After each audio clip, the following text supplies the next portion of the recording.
रात के 11 बजे के करीब एक पुलिसकर्मी नशे में धुत होकर एक दरवाजे को खटखटाता है। और दोस्तों, उस दरवाजे को खोलती है नेहा।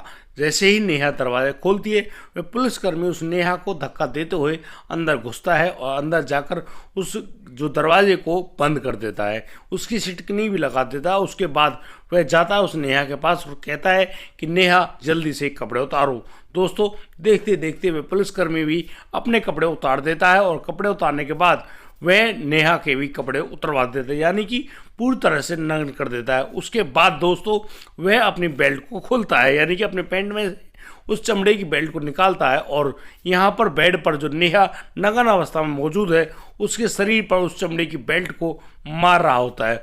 दोस्तों, उस बेल्ट को लगने से नेहा, जो कि ज़बरदस्त तरीके से चीखती है, चिल्लाती है, लेकिन वह जो पुलिसकर्मी है वह बिल्कुल भी नहीं रुकता है।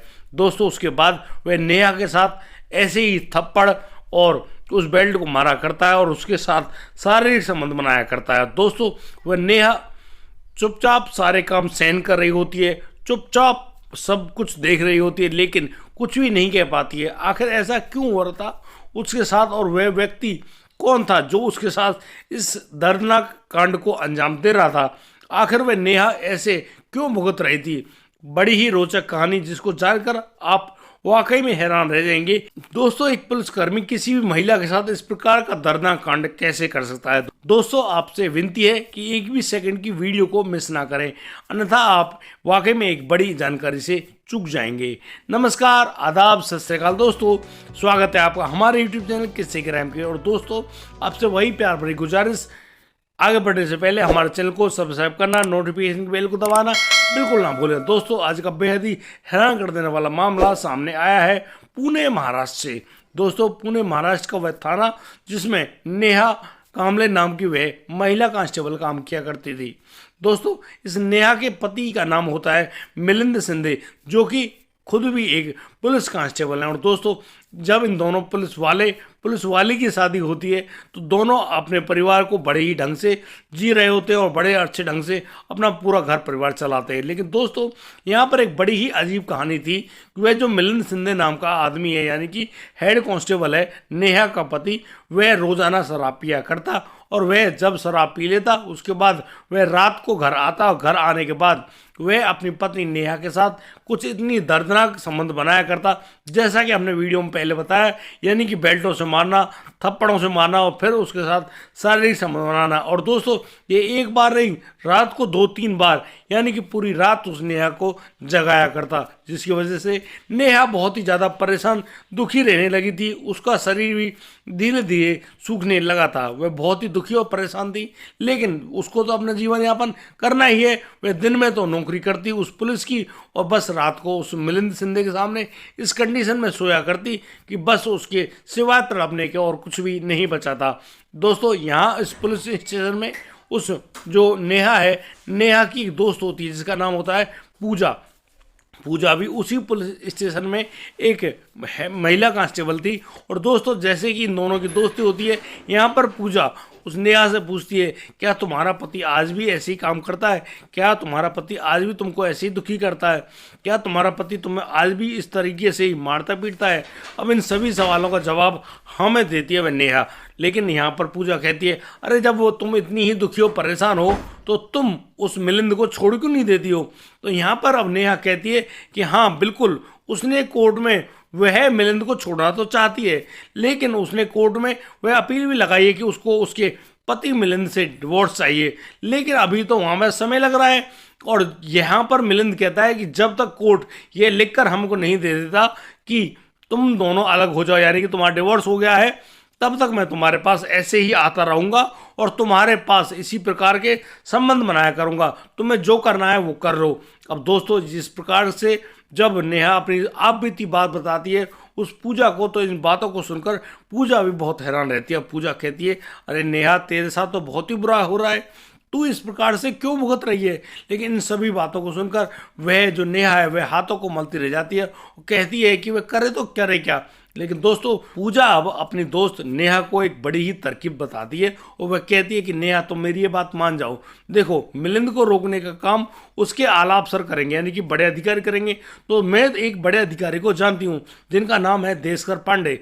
देशकर पांडे बहुत ही बड़े अधिकारी है और देखो मैं तुम्हें उनके पास लेकर चलती हूँ, तुम उनको जाकर अपनी पूरी बात बताना और फिर वो देशकर पांडे उस व्यक्ति मिलिंद के पास फोन करेंगे तो मिलिंद अपने आप में बिल्कुल सुधर जाएगा और तुम्हारे साथ इस प्रकार का कोई भी काम नहीं करेगा। दोस्तों इन बातों को सुनकर राजी हो जाती है नेहा। अब नेहा जाती है उस देशकर पांडे के ऑफिस यानी कि कार्यालय में। दोस्तों वहां जाकर अब देशकर पांडे नेहा की पूरी बात सुनते हैं और उससे कहते हैं कि ठीक है आज रात 9 बजे उनके घर आ जाओ और उनको कुछ बात करनी है, महत्वपूर्ण जानकारी लेनी है और तुमसे पूछना है बहुत कुछ। दोस्तों इतनी बात सुनकर नेहा वहाँ से उठ खड़ी होती है और दोस्तों अभी उसी रात के 9 बजते हैं। 9 बजे जब वह नेहा उस देशकर पांडे के घर पहुंचती है तो वह देखकर दंग रह जाती है कि यहाँ पर देशकर पांडे शराब पी रहे होते हैं। दोस्तों पुलिसकर्मियों में तो यह आम सी बात है कि यहाँ पर मौजूद जितने भी पुलिसकर्मी होते हैं वो सभी लोग ड्रिंक करने का शौक रखते हैं। मैं सभी के लिए तो नहीं कह रहा, अधिकांश लोग इसी प्रकार का कार्य किया करते हैं। दोस्तों जिस प्रकार से वहाँ पर वह शराब पी रहा होता है देशकर पांडे, वह अब एक पैक को यानी कि एक गिलास को उस जो महिला कांस्टेबल है नेहा को भी ऑफर करते हैं। दोस्तों नेहा उनको मना नहीं कर पाती है और वह सोचती है कि शायद देशकर पांडे उनका काम हल कर देंगे और दोस्तों इसी वजह से अब नेहा भी वहाँ पर उस ड्रिंक को ले लेती है।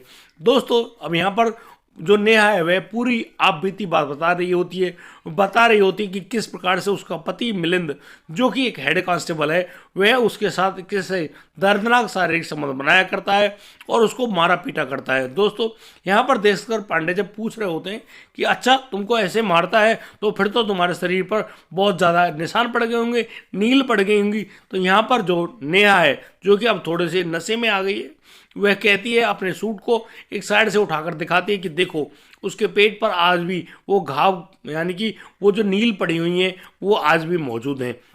दोस्तों जैसे ही वह देशकर पांडे उस नेहा के शरीर को देखते हैं उसके शरीर में एक आग सी जल जाती है और दोस्तों यहाँ पर वह देशकर पांडे अपने आप को बिल्कुल भी नहीं रोक पाते हैं और बस वो टूट पड़ते हैं उस लड़की नेहा के ऊपर और नेहा से कहते हैं कि नेहा यदि तुमको तुम्हारा काम कराना है तो तुम्हें आज मेरे साथ शारीरिक संबंध बनाना पड़ेगा। अब दोस्तों नेहा जो कि मिलिंद से छुटकारा पाना चाहती थी वह देशकर पांडे से मना नहीं कर पाते और दोस्तों अब वहीं पर बड़े ही ढंग से वह देशकर पांडे उस नेहा के साथ शारीरिक संबंध बना रहा होता है। दोस्तों बड़े ही ढंग से दोनों संतुष्ट होते हैं और यहाँ पर एक दूसरे की आंखों की चमक बता रही है कि हाँ वो दोनों एक दूसरे से संबंध बनाकर बहुत ही खुश हैं। दोस्तों जहाँ नेहा का एक बड़ा सा लालच उस नेहा को यह काम करने की इजाज़त दे रहा था वहीं देशकर पांडे उस नई लड़की का फायदा उठाना चाह रहा था। दोस्तों अब तो देशकर पांडे को जब भी जरूरत होती वे नेहा को अपने पास बुलाया करता। दिन के समय में तो देशकर पांडे जो कि बड़े आला अफसर थे वो उन्हें अपने पास बुलाया करते और रात को वही मिलिंद उस अपनी पत्नी नेहा के साथ इस प्रकार का दर्दनाक कांड किया करता। दोस्तों इस प्रकार से जब उसका शरीर बिल्कुल जुतने लगा वह बहुत ही ज़्यादा परेशान और हैरान रहने लगी। वह करे तो क्या करे। एक दिन वह नेहा परेशान होते हुए अपनी माँ के पास फ़ोन करती है और अपनी माँ को आप बीती पूरी बात बताती है। तो दोस्तों यहाँ नेहा की माँ जो होती हैं वो कहती कि बेटी हमको ऐसी नौकरी नहीं करानी, बाहर में जाए ऐसी नौकरी, अरे यहाँ जीवन बचाना मुश्किल हो रहा है और तुम इस प्रकार से इन पुलिस वालों के चंगुल में फंस गई हो, खुद पुलिस होते हुए। नहीं, छोड़ दो, सब कुछ छोड़ दो और चुपचाप से नागपुर आ जाओ। दोस्तों इस बात को सुनकर नेहा भी कहती है कि हाँ बिल्कुल वह नागपुर ही आना चाहती है, वह सब कुछ छोड़ना चाहती है और अगर उससे यह सब कुछ नहीं छूट पाया तो वह अपनी ज़िंदगी को ही छुड़ा लेगी। दोस्तों अब जैसे कि उन माँ बेटियों की बात हुई है, अब जो नेहा है वह नागपुर जाने के लिए अपने जो कदम है वह आगे बढ़ा रही होती है और वह बस अब नागपुर जाने की तैयारी कर चुकी होती है और एक दिन नागपुर के लिए रवाना भी हो जाती है। दोस्तों यहाँ 2 दिन बीत जाते हैं उसको रवाना हुए, लेकिन जो नेहा है वह अपने घर नहीं पहुँच पाती है। दोस्तों ना ही नेहा का फ़ोन नंबर मिल रहा है और ना ही नेहा मिल रही है। अब तो नेहा की जो माँ है परेशान होती हुई, उसको जिस डर की आशंका थी उस डर को साथ लेते हुए सीधे आप पहुँचती है पुणे के उसी थाने में जहाँ पर नेहा काम किया करती थी। और दोस्तों यहाँ पर उनको लिखित शिकायत देती है कि किस प्रकार से उनकी बेटी इन लोगों से दुखी थी, परेशान थी, और किस प्रकार से इन लोगों ने उस नेहा को कहाँ पर गायब कर दिया है, कुछ भी पता नहीं चलता है। आखिर नेहा कहाँ गई, वह अब तक घर नहीं पहुंची है। दोस्तों अब पुलिस ठीक ढंग से संज्ञान लेती है इस पूरे मामले में, और यहाँ पर अब वह अपनी जांच तो कर रही होती है, लेकिन उस जांच में कुछ ज़्यादा बात नहीं निकल कर आती है। लेकिन अब यहाँ पर नेहा की जो माँ होती है वह बताती है कि नेहा की एक दोस्त पूजा भी थी, पूजा को भी सारी बात जरूर पता होगी। दोस्तों पूजा जो कि उसी थाने में महिला कांस्टेबल थी, अब पूजा को बुलाया जाता है और पूजा से जब नेहा की माँ पूछती है तो यहाँ पर पूजा कहती कि उसको क्या मतलब है, क्यों इन बातों को कहे। लेकिन यहाँ पर जब पूजा से वाकई में पूछताछ करती है पुलिस, तो यहाँ पर जो पूजा है वह टूट जाती है। वह अब यहाँ पर कुछ ऐसे बातों का खुलासा करती है जिसको जानकर आप लोग भी हैरान रह जाएंगे। दरअसल दोस्तों यहाँ पर पूजा बताती है कि पूजा के उस देशकर पांडे नाम के एक आला अफसर से शारीरिक संबंध बन गए थे। उन अवैध संबंधों के चलते अब वह अक्सर देशकर पांडे को अपने शरीर की सेवा दिया करती थी। दोस्तों देशकर पांडे का जब उस पूजा नाम की महिला से मन भर गया था तो वह अब उस पूजा से कहता है कि उसको एक नई लड़की ला कर दो। दोस्तों यहाँ पूजा जो कि लड़कियों का व्यापार तो नहीं करती, लेकिन वह अब एक नया मुर्गा या मुर्गी फंसाना चाहती थी, और दोस्तों उसको नई मुर्गी के रूप में उसको अब वह नेहा नाम की लड़की मिल जाती है। दोस्तों वह नेहा को तो बहलाती है फुसलाती है कि देशकर पांडे उसका सारा मतलब हल करा देंगे, लेकिन उसको नहीं मालूम था कि वो नेहा को वहां पर बलि का बकरा बनाकर ले जा रही है। और दोस्तों जैसे ही वह नेहा वहां पर जाती है, देशकर पांडे भूखे भेड़ियों की तरह उस पर टूट पड़ता है। और दोस्तों जिस प्रकार से वह उसके साथ संबंध बनाता है, एक दिन उसको उसकी पत्नी रंगे हाथों पकड़ लेती है। यानी कि जो आला अफसर है देशकर पांडे, उसकी पत्नी नेहा और देशकर को संबंध बनाते हुए देख लेती है। इस बात को लेकर वो बहुत ही ज़्यादा नाराज होती है। और दोस्तों जहाँ एक और देशकर पांडे की पत्नी पूजा पर शक किया करती थी, अब तो पूजा भी नेहा का नाम लेती है और कहती है कि ये सारे काम को अंजाम देने वाली वही नेहा है।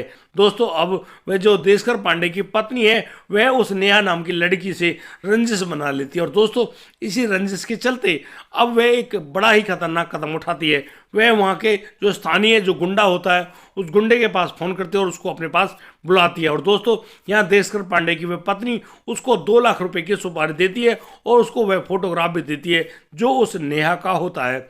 दोस्तों यहाँ पर जैसे ही वह नेहा अपनी माँ के पास जाने के लिए नागपुर रवाना होती है, और जैसे वह गुंडा उस नेहा का रेकी कर रहा था, दोस्तों वह पा लेता है कि वाकई में ये जो लड़की है ये नागपुर के लिए रवाना हो चुकी है। दोस्तों अब रास्ते में वह नागपुर जा रही उस बस को रुकवाता है और उस बस में से उस नेहा नाम की महिला को नीचे उतारा जाता है। दोस्तों वहाँ पर उस महिला यानी कि नेहा के जो अपनी गाड़ी में बिठाकर वह गुंडा साथ में ले जाता है और फिर उसको जान से मारकर उसके शव को नल के अंदर फेंक दिया जाता है।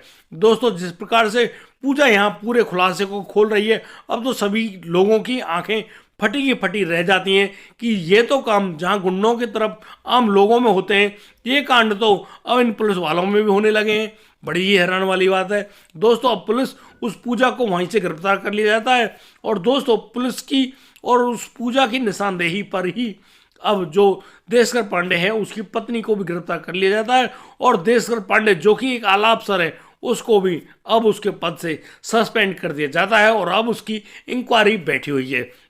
दोस्तों जैसे कि देशकर पांडे की खिलाफ इंक्वायरी बैठी है, अब पूरा महकमा जो कि महाराष्ट्र पुलिस का है वह पूरा का पूरा महकमा हिल जाता है, और कैसे और ऐसे पता चलता है कि इस पूरे महकमे में कैसे एक आम आदमी को, एक आम सिपाही को किस प्रकार से बड़े बड़े अफसरों की सेवाओं में जाना पड़ता है और अपनी कुर्बानी देनी पड़ती है। दोस्तों क्या आपकी नज़र में यह सब सही था या गलत? आप अपनी राय हमारे कमेंट बॉक्स में अवश्य दें। और दोस्तों इस पूरे घटनाक्रम को सुनाने का मतलब ऐसा नहीं है कि हम लोग आपको दुखी करें या परेशान करें।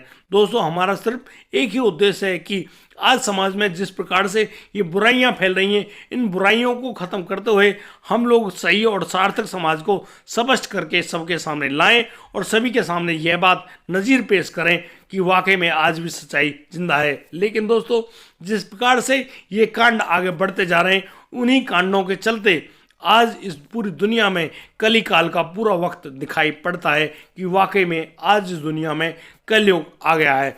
दोस्तों, आप अपनी राय हमारे कमेंट बॉक्स में अवश्य दें। दोस्तों, आप लोग हमारी इस वीडियो को देखकर अवश्य कमेंट किया करें, अपना नाम पता भी लिखा करें। हम लोग अगली वीडियो में आपका नाम, आपके बारे में बताएंगे कि किस प्रकार से आप लोगों ने हमारे वीडियो को देखकर हमको प्रोत्साहित किया है। दोस्तों, आज के लिए सिर्फ इतना ही। अब दीजिए मुझे इजाज़त, मिलता हूँ कल, लाता हूँ एक और नया सेंसेशनल मामला। तब तक के लिए आप बढ़िया रहें, बेहतरीन रहें, अपना और अपने परिवार का बखूबी ख्याल रखते रहें। जय हिंद, जय भारत।